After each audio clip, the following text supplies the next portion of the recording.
Samsung's One UI is Samsung's take on Android, and it's used by millions of users around the world. The Android skin is distinctly different from other versions of Android, offering a very Samsung-focused experience with a number of tweaks that could make it more helpful for some. But offering extra customization features does come at a price, and the result of it is that for some, One UI is a little more complicated to use. That's why I've put together this guide. Here are some tips and tricks on using Samsung's One UI to help you get the most out of your Samsung phone. If you like this video, please subscribe to the channel and like the video.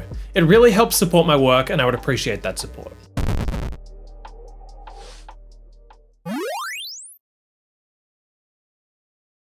Dark mode has become increasingly popular over the last few years, and Samsung has adopted the new tech with open arms. One UI has a pretty great dark mode built into it, and it's very easy to enable. Simply open up the settings app and tap the display button, and you'll see the option to switch over to dark mode right at the top. Make the switch and the settings app will automatically change, along with any other first-party and third-party apps that support dark mode. You can also tweak dark mode settings by tapping on the option right under the toggle for dark mode. There, you can set dark mode to automatically turn on, and apply a blue color filter at the same time, if you want. Google has switched to using gestures on Android, but by default, Samsung has yet to adopt the new way of controlling your phone. Thankfully, you can still use gestures if you so choose. Open up the settings app and tap on the display section, and then scroll down and tap navigation bar. From there, you'll be able to switch to using gestures to control Android. Alternatively, if you do want to stick with the classic Android buttons, you can also switch the multitasking and back buttons to match other Android skins. If you're really interested in digging into customization, it's worth checking out some of the more advanced features in One UI. Thankfully, Samsung groups all of these advanced features in one easy-to-use menu. Check that menu out by opening Settings and tapping on the Advanced Features option. Good examples of settings to check out include the ability to tweak what the power button does when you double tap. Plus, you can link your phone to Windows, control the settings of screenshots and the screen recorder, and so on. You can also enable the dual messenger feature, which allows you to sign into multiple messenger accounts, and adjust one-handed mode, which makes it easier to use the device with one hand.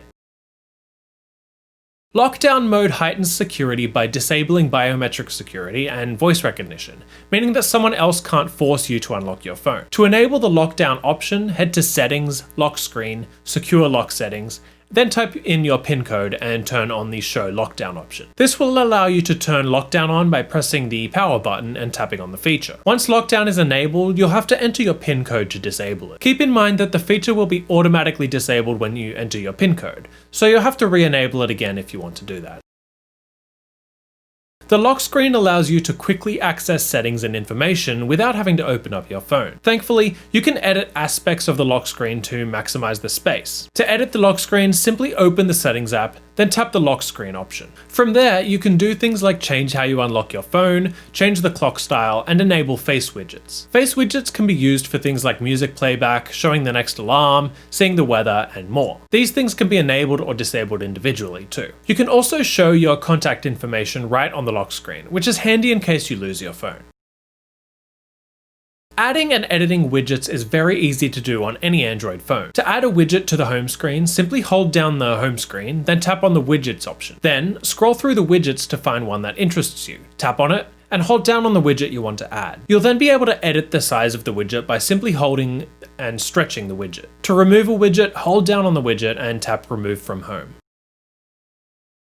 Samsung's digital assistant, Bixby, isn't exactly the most loved digital assistant out there. Thankfully, it's relatively easy to disable Bixby if you so choose. However, the way you disable it may change a little depending on the phone you have. If you have a dedicated Bixby button, swipe down the notification shade and tap the power button. Then press the side key settings button, and you can change the button to simply show the power off menu. Perhaps you also want to disable Bixby Home, which you can do by holding down on the home screen, swiping to the Bixby home screen, and turning off the toggle at the top of the screen.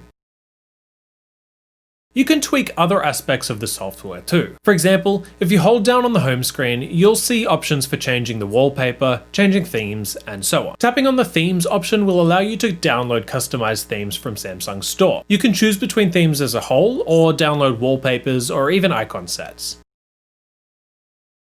Perhaps you want to fit more apps on the home screen, or you might want to have larger apps. It's easy to change the app grid on the home screen. To do so, hold down on the home screen, then tap the home screen settings button. You can then change the grid to show more or less apps, depending on what you want. You can do the same for the app drawer too, by tapping on App Screen Grid, instead of Home Screen Grid. In modern times, phones have started getting always-on displays, which can show information without even having to unlock the phone. To tweak the always-on display, open Settings, tap Lock Screen, and select Always-on Display. There, you can enable or disable the feature. Plus, if you tap on the setting, you can tweak the settings of the always-on display. For example, you can tweak the clock style, set when the always-on display is actually on, and more. Thanks again for watching this video, and again, please subscribe and tap the like button if it was helpful to you. My name is Christian, and I'll see you next time. See ya!